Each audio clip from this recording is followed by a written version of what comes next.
جب حصور کے بادشاہ یابین نے سنا تو اس نے مدون کے بادشاہ یوباب اور سمرون کے بادشاہ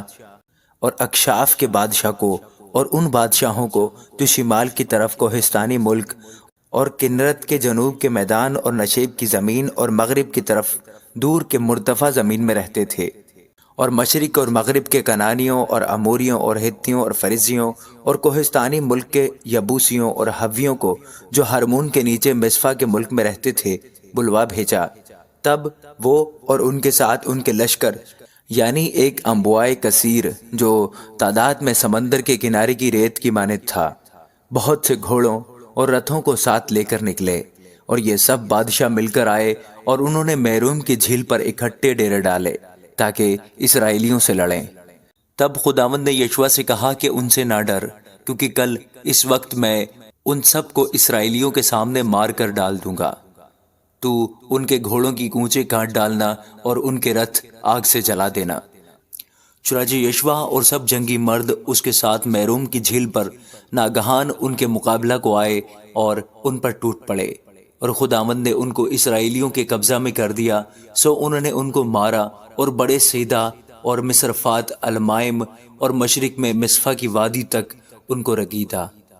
اور قتل کیا، یہاں تک کہ ان میں سے ایک بھی باقی نہ چھوڑا۔ اور یشوع نے خداوند کے حکم کے موافق ان سے کیا کہ ان کے گھوڑوں کی کوچیں کاٹ ڈالی اور ان کے رتھ آگ سے جلا دیے۔ پھر یشوع اسی وقت لوٹا اور اس نے حصور کو سر کر کے اس کے بادشاہ کو تلوار سے مارا، کیونکہ اگلے وقت میں حصور ان سب سلطنتوں کا سردار تھا، اور انہوں نے ان سب لوگوں کو جو وہاں تھے تہ تیغ کر کے ان کو بالکل ہلاک کر دیا، وہاں کوئی متنفس باقی نہ رہا۔ پھر اس نے حصور کو آگ سے جلا دیا، اور یشوع نے ان بادشاہوں کے سب شہروں کو اور ان شہروں کے سب بادشاہوں کو لے کر اور ان کو تہ تیغ کر کے بالکل ہلاک کر دیا، جیسا خداوند کے بندہ موسیٰ نے حکم کیا تھا۔ لیکن جو شہر اپنے ٹیلوں پر بنے ہوئے تھے ان میں سے کسی کو اسرائیلیوں نے نہیں چلایا سوائے حصور کے جسے یشوع نے پھونک دیا تھا، اور ان شہروں کے تمام مال غنیمت اور چوپایوں کو بنی اسرائیل نے اپنے واسطے لوٹ میں لے لیا، لیکن ہر ایک آدمی کو تلوار کی دھار سے قتل کیا، یہاں تک کہ ان کو نابود کر دیا، اور ایک متنفس کو بھی باقی نہ چھوڑا۔ جیسا خداوند نے اپنے بندہ موسیٰ کو حکم دیا تھا ویسا ہی موسیٰ نے یشوع کو حکم دیا، اور یشوع نے ویسا ہی کیا جو حکم خداوند نے موسیٰ کو دیا تھا، ان میں سے کسی کو اس نے بغیر پورا کیے نہ چھوڑا۔ سو یشوع نے اس سارے ملک کو، یعنی کوہستانی ملک اور سارے جنوبی قطع اور جشن کے سارے ملک اور نشیب کی زمین اور میدان اور اسرائیلیوں کے کوہستانی ملک اور اسی کے نشیب کی زمین، کوہ خلق سے لے کر جو سعیر کی طرف جاتا ہے بال جد تک، جو وادی لبنان میں کوہ ہرمون کے نیچے ہے، سب کو لے لیا،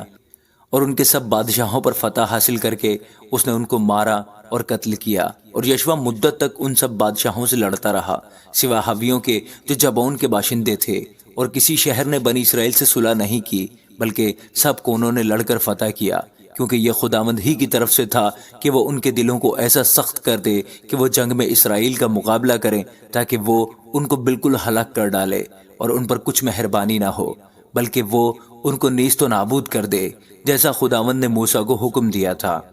پھر اس وقت یشوع نے آ کر اناکیم کو کوہستانی ملک، یعنی حبرون اور دبیر اور اناب سے، بلکہ یہودا کے سارے کوہستانی ملک اور اسرائیل کے سارے کوہستانی ملک سے کاٹ ڈالا۔ یشوع نے ان کو ان کے شہروں سمیت بالکل ہلاک کر دیا۔